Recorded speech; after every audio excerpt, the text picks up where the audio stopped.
Jadi Musa dan Harun merasa bisa membuat mujizat, mengeluarkan air dari bukit batu itu, padahal itu adalah hak Allah sendiri. Di dalam firman Tuhan dikatakan di sini, dengarlah kepadaku hai orang-orang durhaka, apakah kami harus mengeluarkan air bagimu dari bukit batu ini?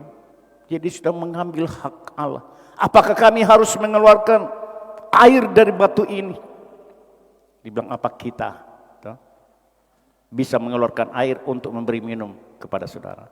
Nah, itu sudah mengambil hak Allah, sudah mencuri kemuliaan Allah. Saudara kasih, yang bisa melakukan mujizat itu cuma Tuhan. Musa cuma perantara.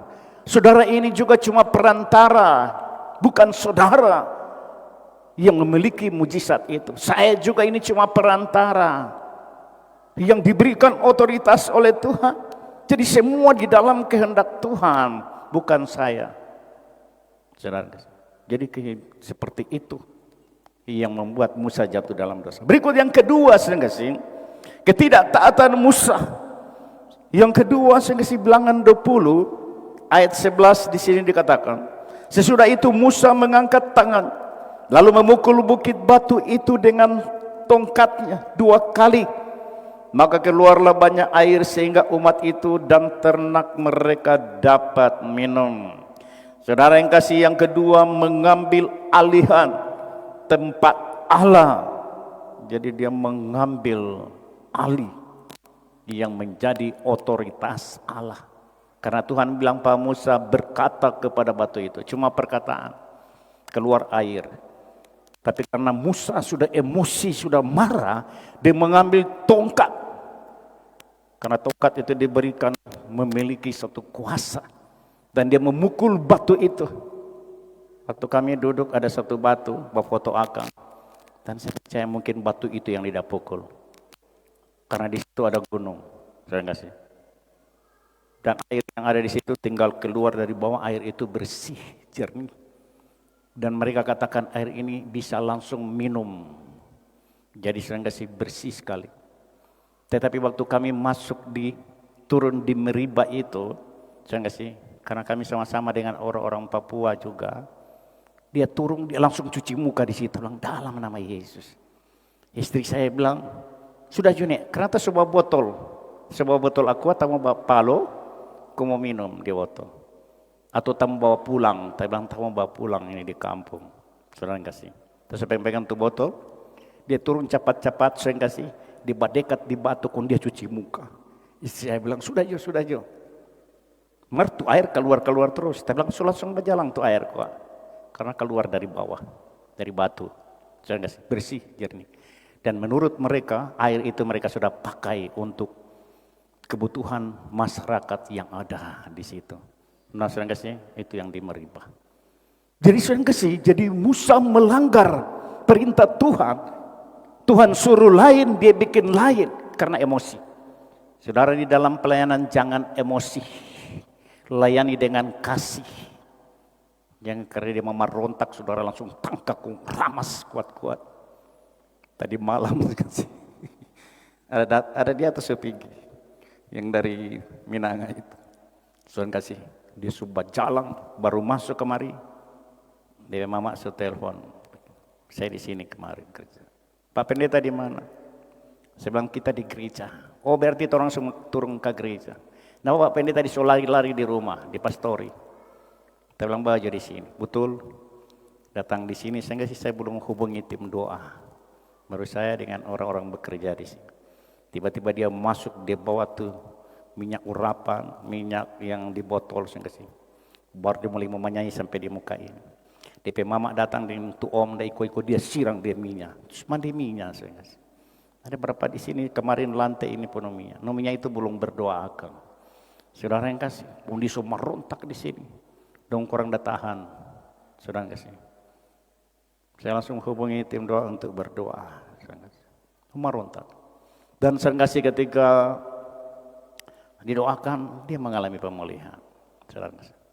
Karena dia pernah saya layani 3 tahun lalu, sembuh total. Sampai dia sudah selesaikan sekolah, kerja, sekarang kerja di Manado. Dan menurut orang tuanya, daba minum di DP Tamang. mabuk. Nah, menurut karena penglihatan pemakaian Tuhan dah bukakan, ada minum kong di petamang dah kasih minum dah si makan, dah kasih di minuman. Lalu iya, dia mak bakuat, basudara dorang, tapi iya, mungkin ada roh yang mengikat karena kutuk keturunan. Saudara yang kekasih, akhirnya sampai di sini mau pulang, so sehat, coba cerita sini, orang kasih, suka tinggal di Yosua sini, so mandi baganti, so tinggal di sini. Dia bilang biar jo tempat ini tempat rehabilitasi, kamu tinggal sini. Kung DP sore saudara yang kasih kung dia ulang, karena banyak orang yang datang berdoa di sini. Saya tanya kenapa dia transfer roh, karena orang-orang datang berdoa, tak transfer pada dia. Saudara yang kasih, tu roh itu ulang basirah.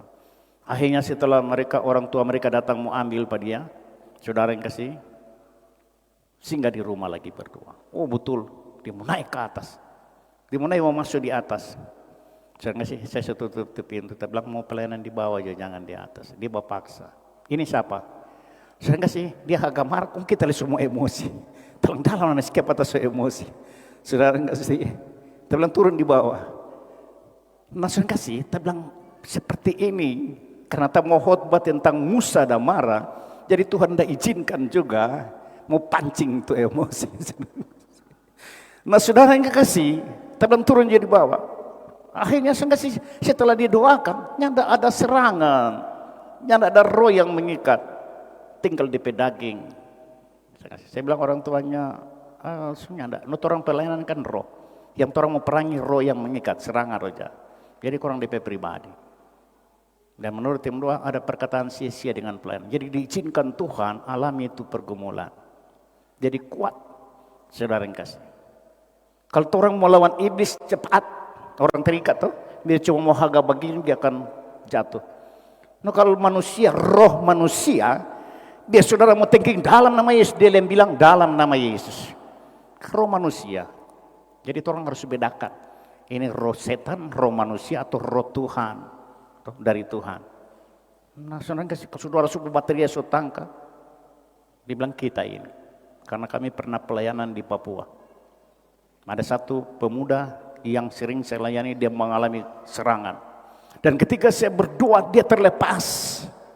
Tapi ada satu ibu, dia datang karena dia juga tim doa. Dibilang siapa ngana? Ngana bikin apa sih? Dibilang kita ini. Ah nyanda bukan ngana. Dia langsung bilang TP nama. Dia bilang DP nama, kita ini. Dia bilang ngana iblis. Dia bilang ini ibu ini bagaimana ini. Setelah pas, DP pribadi dia thinking lagi. Karena nyanda masuk di dimensi roh. Nggak bisa lihat di alam roh. Jadi orang harus masuk lebih dalam. Sehingga saudara bisa bedakan ini dari iblis, karena di dunia ini ada 3 roh. Roh setan, roh Allah, roh manusia. Roh manusia dia bisa berseru juga kepada Tuhan. Saudara yang kasih, kalau tim doa lama, biasanya kalau mereka di dalam pelayanan, dulu mereka langsung bilang, Om sudah jauh, mau bikin lalap Om. Bilang apa? Sudah pedaging, suruh manusia bukan roh setan. Itu setan so kalah, oh iya. Saudara yang kasih dalam Tuhan Yesus Kristus, jadi Musa diuji. Tuhan perintahkan dia untuk berbicara kepada batu itu, keluar air. Tapi dia mengambil tongkat kuasa yang Tuhan berikan, dia pukul karena dia marah. Dia pukul 2 kali. Dan ketika dia pukul 2 kali, air keluar. Dan bangsa itu, mereka memberi minum.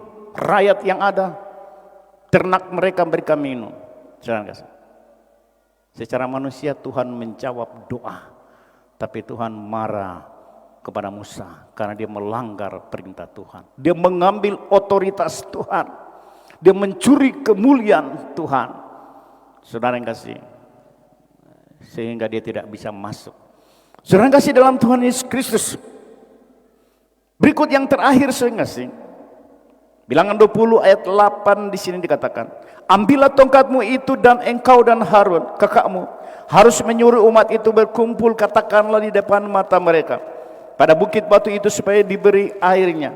Demikianlah engkau mengeluarkan air dari bukit batu itu bagi mereka dan memberi minum umat itu serta ternakmu. Sedang kasih, yang kedua adalah penyimpangan perintah. Yang ketiga adalah penyimpangan perintah. Penggunaan tongkat sebagai persiapan. Sedang kasih, penggunaan tongkat sebagai pelampiasan murka Musa kepada bangsa Israel, yaitu tindakan memukul adalah suatu penyimpangan dari perintah yang sudah ditetapkan. Jadi Musa pakai itu tongkat itu untuk melanggar perintah Tuhan. Saudara kasih, tongkat berbicara tentang kuasa otoritas yang Tuhan taruh, tapi dia pakai untuk melanggar perintah Tuhan. Jadi saya kasih, jadi penyimpangan perintah, nggak sesuai dengan perintah Tuhan.